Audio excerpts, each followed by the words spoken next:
and seeing how much the room had filled up. So what an act to follow, Alicia.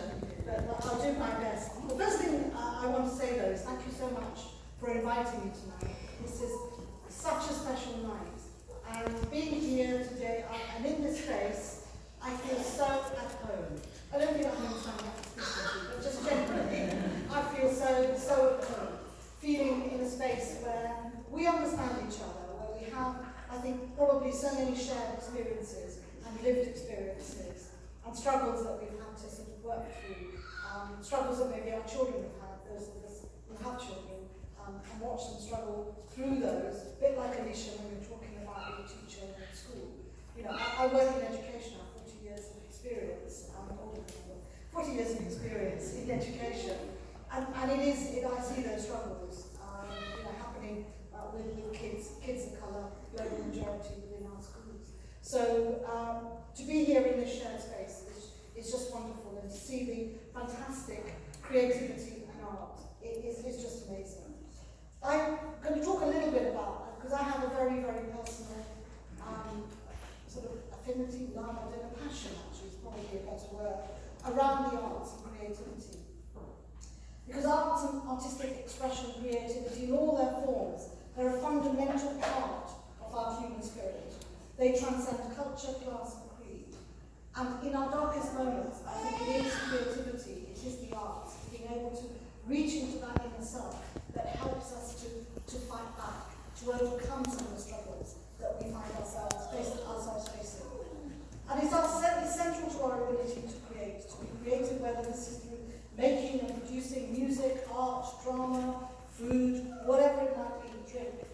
But it is so important for us to appreciate the force of creative art.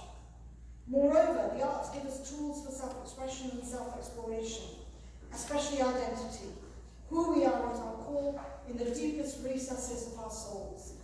For those of us who are displaced from the lands of our birth or the birth of our forefathers, our parents, the arts are a powerful tool, or powerful tools to help us both explore and to express that identity and belonging. And I think it's especially important at a time when our identity and belonging, especially our right to belong to call Britain our home, is questioned and challenged. We have every right to be here. I think somebody said earlier, something I think many of us increasingly say, we are here because the British were over there. What can you kind of expect from everything that came from our country? So the Industrial Revolution happened, and therefore we have an absolute right to be here. Coming back to the main theme of creativity and the arts help us to record and tell our stories. Through the things we create, we preserve our histories, both ancient and new, and we preserve them in a way that now enables us to use the arts to express ourselves, to have a voice. We capture representations of ourselves to pass on to others, and particularly younger generations, to encourage them, give them hope and courage for their futures, and impart a sense of pride in who they are. And that is so important. I said I'm not older than you, so I can identify, just like you, in terms of, as a child, wanting to look for people that looked like myself, in the books that I read, in the films that I watched, in the paintings that I saw, even in I wanted to be a scientist. I decided that very early on in my life, and looking for scientists who came from India and represented me, who looked like me, and it was so hard. Even when my children, they're now, the oldest are in their 30s, but even for them it was hard to find the books that represented them, and to find the imagery that they could see themselves in, and be able to feel proud. So that representation remains hugely, hugely important. And I think it's also important to say that we use art, often in the form of music, but also other ways as well, through food, through the visual, to mark the most sacred and important of life's events: birth, marriage, death. The arts and creativity are as important to our mental health, well-being, and our sense of belonging as to our economy. And I think that's another important point here that people forget, and I think in some ways our education system has really forgotten that how important the arts are to our economy. So those are the things that are being cut back at a time when we have a very academic curriculum and no outlet for that expression. And that opportunity for our young people also to explore who they are and to be able to represent that, whether it's through drama, through music, through visual arts, through food, through the drinks that they make, whatever creativity it is, and also through entrepreneurship. I think that's also important. Those are the opportunities for us. I always say it's no accident that there were so many Indian, or Pakistani, Asian corner shops. It was no accident. It was coming over with my parents to this country at the age of 6 in the 60s.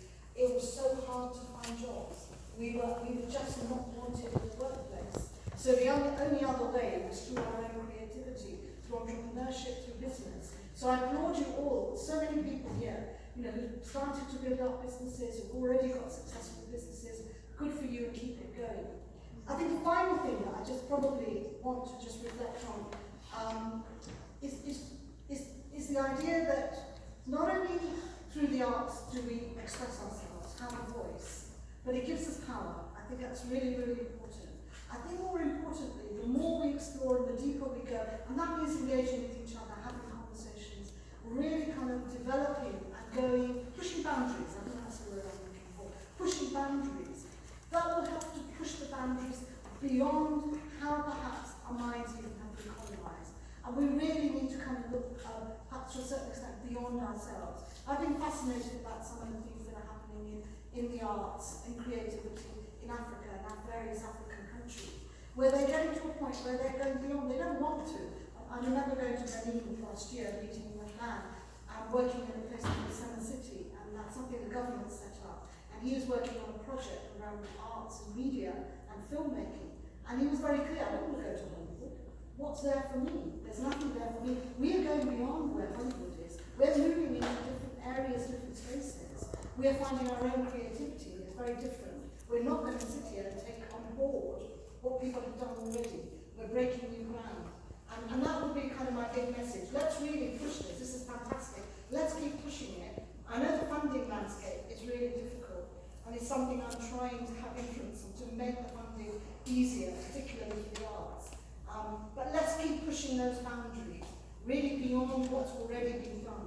Let's go into new territory and create completely kind of original art. Anyway, it's wonderful to be here. Enjoy the rest of the evening. I'm really looking forward to the rest of the evening. But thank you very much.